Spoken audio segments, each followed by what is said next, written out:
ఈరోజు క్రైస్తవులు అనేక మంది ఉన్నాం, కానీ నిజమైన క్రైస్తవులు ఎవరో తెలుసా? వాక్యాన్ని బేరీజు వేసుకొని వాక్య ప్రకారం జీవించే వాళ్ళు మాత్రమే. దేవునికి స్తోత్రం. అయ్యగారుల పేర్ల మీద, ఎవరో పెద్ద అయ్యగారు, ఆ అయ్యగారు, ఈ అయ్యగారుల పేరు మీద కాదమ్మా. మేము ఒక పాత్రలం.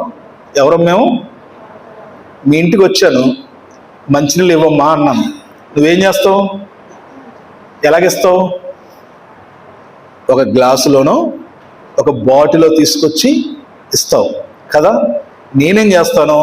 ఆ బాటిల్ శుభ్రంగా ఉందా లేదా, ఆ యొక్క ఇది శుభ్రంగా, ఇచ్చిన పాత్ర శుభ్రంగా ఉందా లేదా చూసుకొని నేను స్వీకరిస్తా. దాహం ఎవరికి?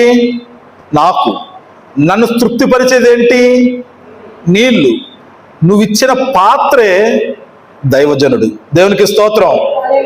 ఎవరట? గ్లాసు నిన్ను తృప్తిపరచదు, బాటిల్ నిన్ను తృప్తిపరచదు. దేవుడిచ్చిన జీవజలమైన వాక్యమే జీవజలమే నిన్ను తృప్తిపరిచి, ఆ యొక్క దేవుడి యొక్క మాటని, దేవుడి యొక్క జలాన్ని నీకు ఇచ్చి తృప్తిపరిచి, నేను సమాధానపరిచి, ఆశీర్వదించి నీకు బలాన్ని ఇవ్వడానికి ఉపయోగపడే పాత్రలే మేము.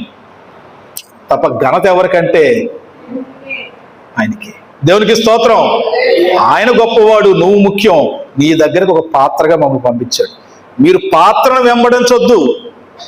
ఎవరిని వెంబడించాలి? దేవుని వెంబడించాలి. ఆ ఇచ్చిన పాత్ర మురికిగా ఉంటే,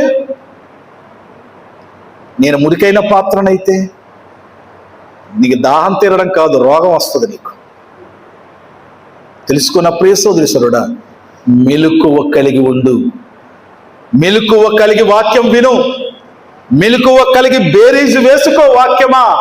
వాక్యం సరిగా ఉందా? వాక్యము దేవుడు నాతో మాట్లాడుతున్నాడా? దేవుడు దగ్గరికి నడుస్తున్నానా? నేను లోకము దగ్గరికి నడుస్తున్నానా? బేరీజు వేసు